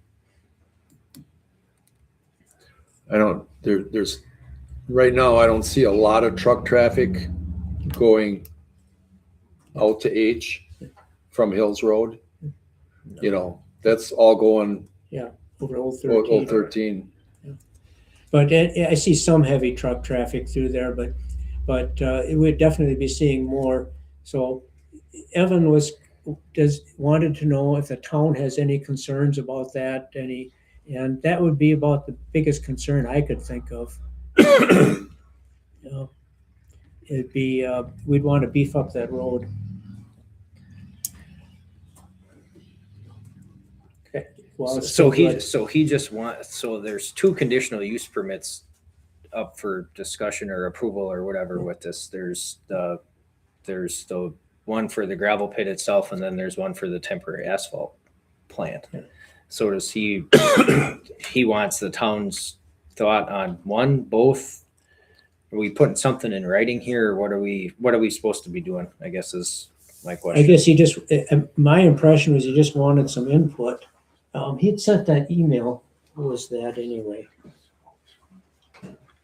Yeah, it's the same little blurb that I emailed to Okay. each of you. Okay. Just wanted comments from the town board so that they can relay it back to the committee at their next meeting. In general, we'd be looking for any concerns that the town may have about the proposed conditional use applications. Potential impacts to the town road would be something they would want to consider. So when you talk to Mike about the gravel pit across the road, I understand that the temporary asphalt plant is a short-term thing. You know, Well, I think it's American Asphalt coming in and using that pit. yeah, right. Yeah, right. Right. Yeah, I understand that. But I mean, did you talk to him at all about that? No, I Or- did not, Okay, because that'd be strictly temporary. The pit would be there for many years. sure. Yeah, they'd probably be in there for 6 weeks and they're gone. Right. And I have never actually traveled out to see a blacktop plant. Does it take up less space than the crushing operation we had in the town pit? Mm-mm. I don't think so. No, There's a that's- lot of It's probably about this, About the probably same? equipment wise, it's probably the same. Okay, about the same amount of space as crushing. Does it make a lot of noise? And is there a smell? There's a smell. Oh, I'm sure. It doesn't make a lot of noise. Probably the biggest noise is probably the fire going in the tube. Okay, so, But Ryan Janik told me, he said, did you hear about the gravel pit? I said, no. He said, what we're going to do there is put up, I think, a 10-foot berm and plant trees on it. So basically, it will be out of sight pretty much except for the entrance. he called me on it a while back, and I remember saying, a berm is good. He said berm, and I suggested putting trees on it. Oh, yeah. Yeah, So, he said that to me. They're going to plant trees on it. So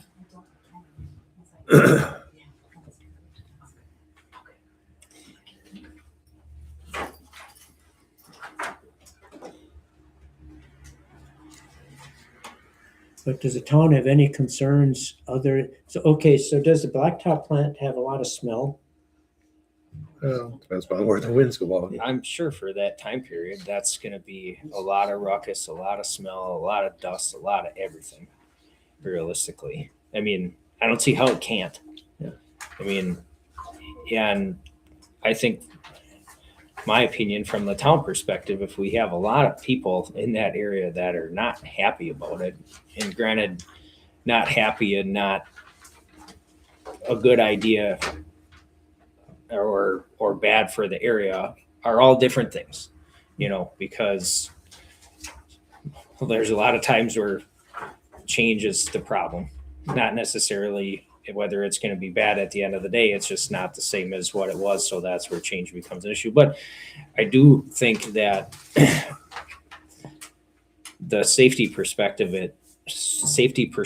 of it, which I think was something that was really talked about at the initial zoning meeting, is something that we should stand behind our voters on. I mean,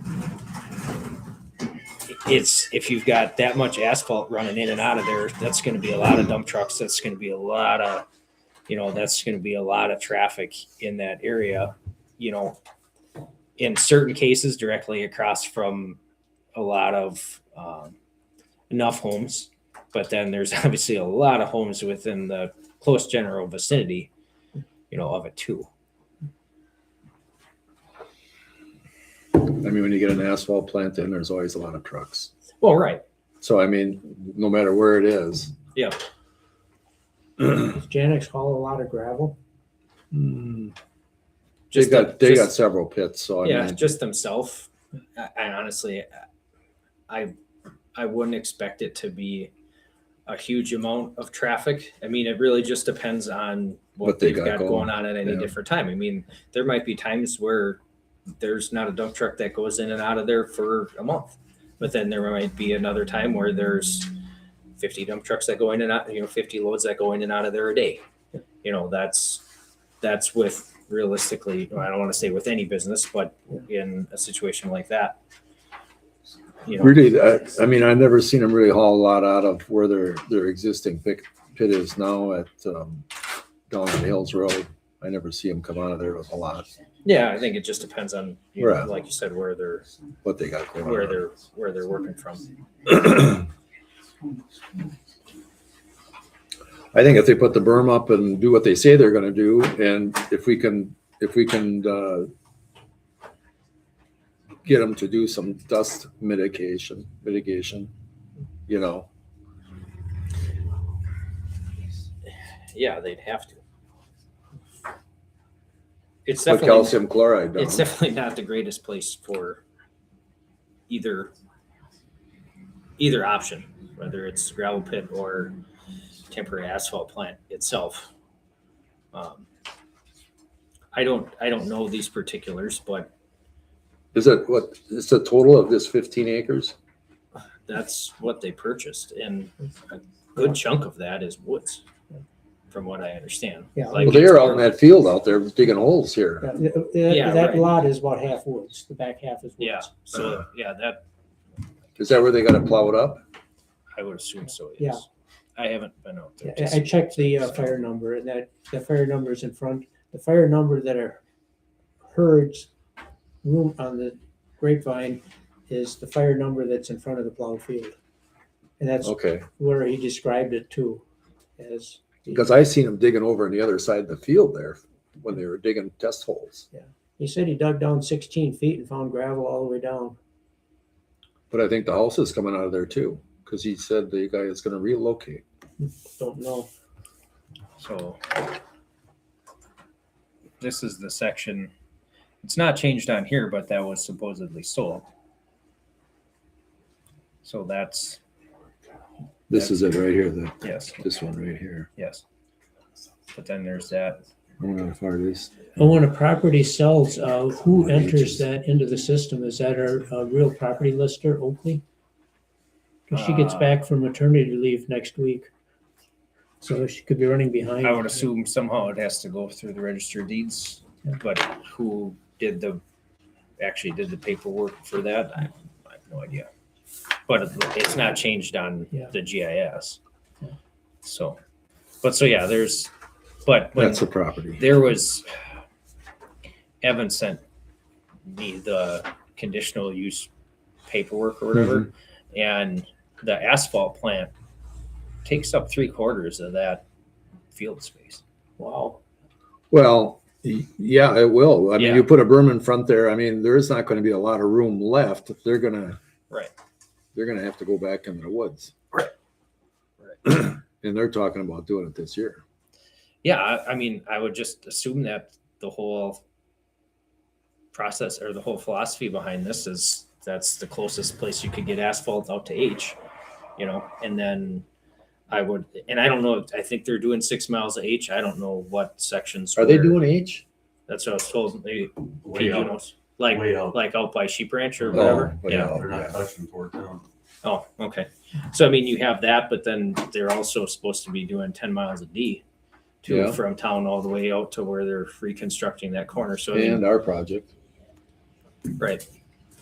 Whether that material comes out of there or not, I don't know, but it seems like it's going to be a lot, and it's going to be there for a long time. Yeah, sure, 6-8 weeks. Right. Kind of question, you're talking about a berm. You're just talking on East Solberg, or are you gonna berm it on Jerry Worsing's property too? Because that butts right up to his yard. That I don't know. Maybe That's Jim- up to them. I've not heard anything. Yeah, I couldn't tell you that. Pete. I know that there's DNR permits involved in a gravel pit. Mhm. There's also, they have to have a reclamation plan on file as part of the process opening the pit. So there's stormwater permit stuff.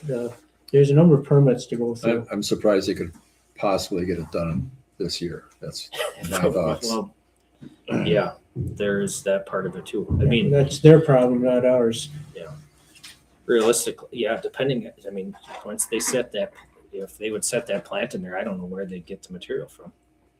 With as much as, I mean, unless they move it all out, then set the plant where you've got stockpiles and do that. And then realistically, a berm isn't gonna do you a damn bit of good, because it does, even if they pushed up a 12-foot tall pile of topsoil, you're still gonna see all of the stuff behind it, no matter what. I mean, It's gonna be a logistics problem this year. Yeah.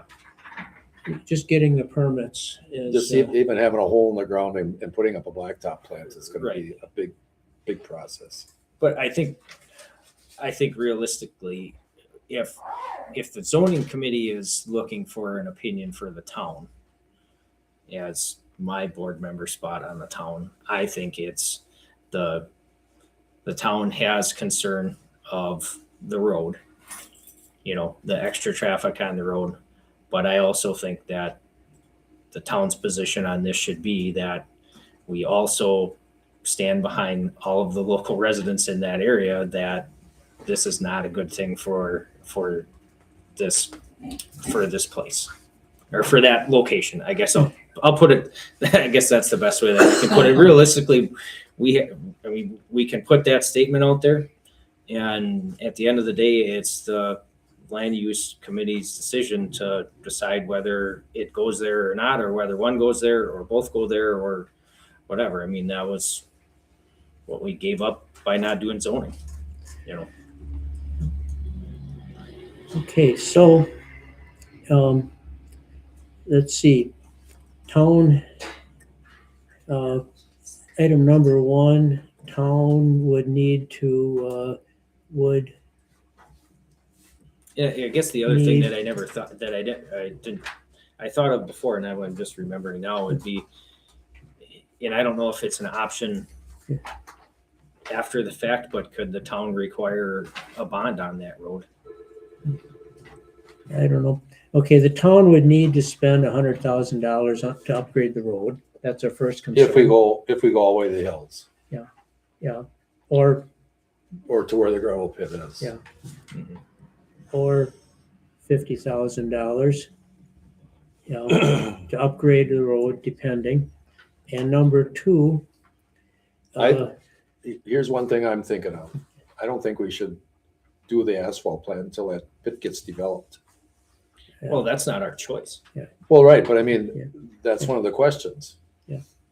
well, and it's, okay, so what, to summarize what Jeremy is saying here, first off, the town would need to spend either $50,000 or $100,000 to upgrade the road. That's Depending a whether- concern, yes. Yeah, it's a concern. Next concern is location next to residential area is concerning to the town. Yeah, I don't see how. I mean, I guess, you know, it's Mike's job. He should know, but I don't Yeah. see how a gravel pit being established right across the road from people's houses doesn't diminish the value there. Yeah. I mean, it just it doesn't make sense to me that wouldn't be the case. I mean, maybe it doesn't necessarily diminish the value, but your But the potential- salability. yeah, your saleability drops considerably. I mean, which then I would assume would then also Yeah. say that, you know, if you're in a situation where you need to move it quickly, well, then it's going to diminish your value because you've got to Yeah. price it to sell. So, And It- hope you're not showing it to people when the asphalt plant is there, if the asphalt plant would be there, because that Okay. would be because that would so not be good. location is concerning, next to residential area. Mhm. Adjacent residential area. Okay, do we have any other concerns? Well, I until it gets to be a viable pit, I would say the asphalt plant, because I mean, if you got the trees out of there and you move it to the back end of the plant or the property, Yeah. you know, it's not going to be as Yeah, Well, that's- smelly or dusty or anything asphalt plant else. is in and out. Well, but the conditional use permit that they're putting forth right now, that's not the plan. The plan is it's right next to the road. You know, it's road berm plant. You know, that's the way the map is drawn out now. So I mean, my assumption would be there. There's a map drawn out with the asphalt plants. Do you have it? Or he's got it. Perfect. Like I said, you can have these, I got all 3. I'm not making any comment, I'm just providing it. Thank you. Okay, thank you.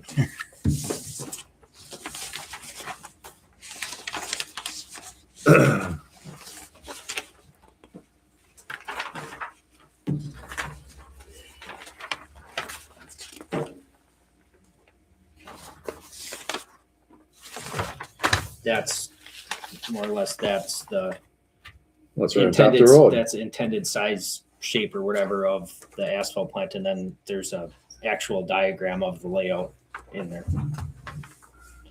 Farther. But yeah, I mean, taking that and If it was, putting, if it was back there, taking that and putting that there, but then instead of affecting these people, then it there's somebody affects back there. Mary Ann's back there and Brian are back there. That's it is less, yes, but there's still an effect no matter what. And Jerry's, to Pete's point, really, I mean, it is farther away there, but it's not much.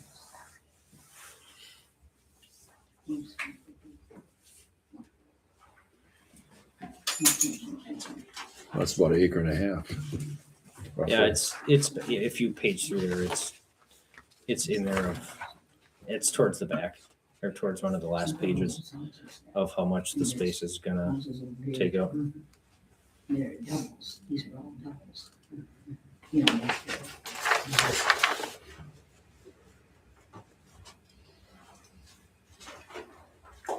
one of you men should have been at the hearing that we attended, and you would have heard it all.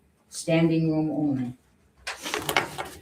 I think we all heard it from other people outside of the meeting Good, too, because every one of us has gotten phone calls Good. from whoever, different people. The I was message, first. the message was delivered. Yeah, because you had called me first, right? And there was plenty of other people that I know that live in that area that, Good, good. Yeah. And everybody is against it, Right. everybody. I think we citizens have a say in that also. Yeah.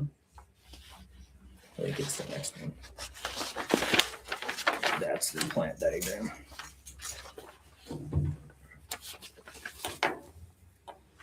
So you're just looking at a diagram on the 15 acres or more?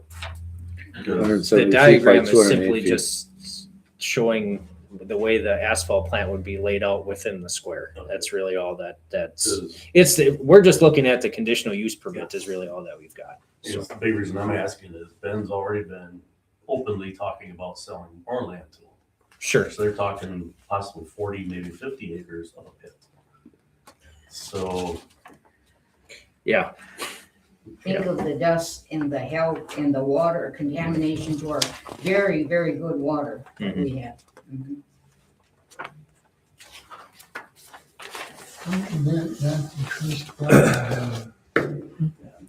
Yeah. It does. Somebody's Yeah. blowing smoke up somebody's backside. Yeah. It doesn't make sense to me, but yeah. But so that would be, I guess, is my board opinion, that would be the way I think that our statement to the zoning committee or however you want to, whatever we want to, however that's labeled, that we have the concern about the road and realistically, Considerable You mean- local resistance. well, yes, considerable local resistance, but, and I don't know that you could Yeah. take Pete's word for it or not, because realistically, if we talk about it, it's just hearsay Yeah. that, or the from very potential. good sources, all I can say. Well, right, yeah, but the potential of it being bigger, that it's a small stepping stone, and then before you know it, you've got a 50-acre hole. Yeah, well, they've got 15 acres there and the town pit is 10 acres. And We know what that looks like. we know what that looks like and we know that we got quite a few years more gravel in it. Mhm. You talking the one on Hills? Yeah. Yeah. Or no, the town pit on. by At the the recycling center. Recycling Oh, yeah, center. that one, yeah. We just crushed 10,000 yards of gravel in there. And we've got quite a few, several tens of thousands more to go without going deeper. Mhm.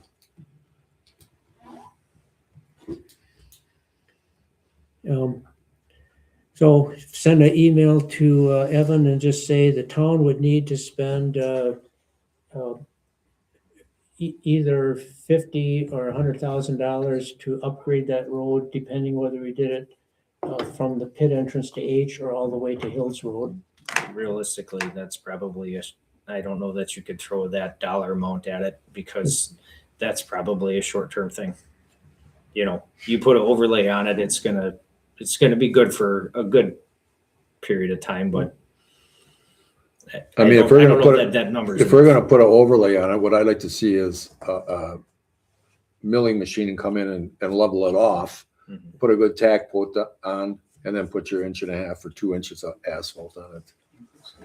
Because then it would be nice and level, and Details to be determined. So- Yeah. So how about I just say, call it $100,000 roughly, roughly, and work on the details later, yeah, see what Considerably. happens. It's gonna be a considerable cost. which is which is significant to the town. Mhm. Because we would have to be upgrading a road that's still good instead of working on some of our bad roads. And also, and second, the location adjacent to a residential area is concerning.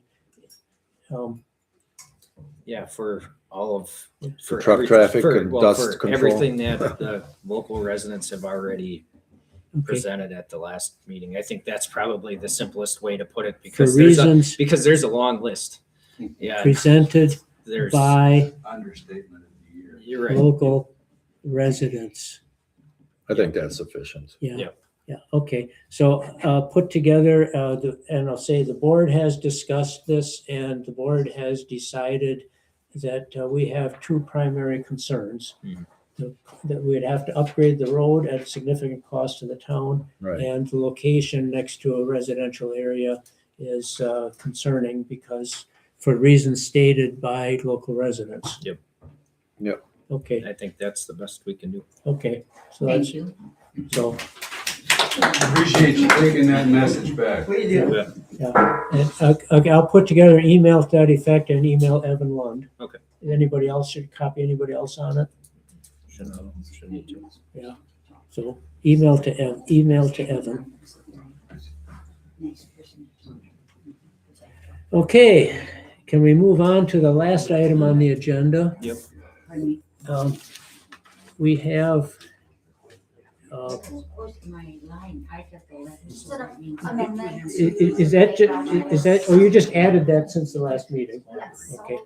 We're adding that So check, this is what I that last would check do number, Yeah. this that, the late invoice, so I'd like to get that kind of check. Hey, can you keep it down out there? We got business going on here, please. I make a motion to the May vulture list amendment for check number 17944 to Pitlick and Wick for the amount of $27.9966.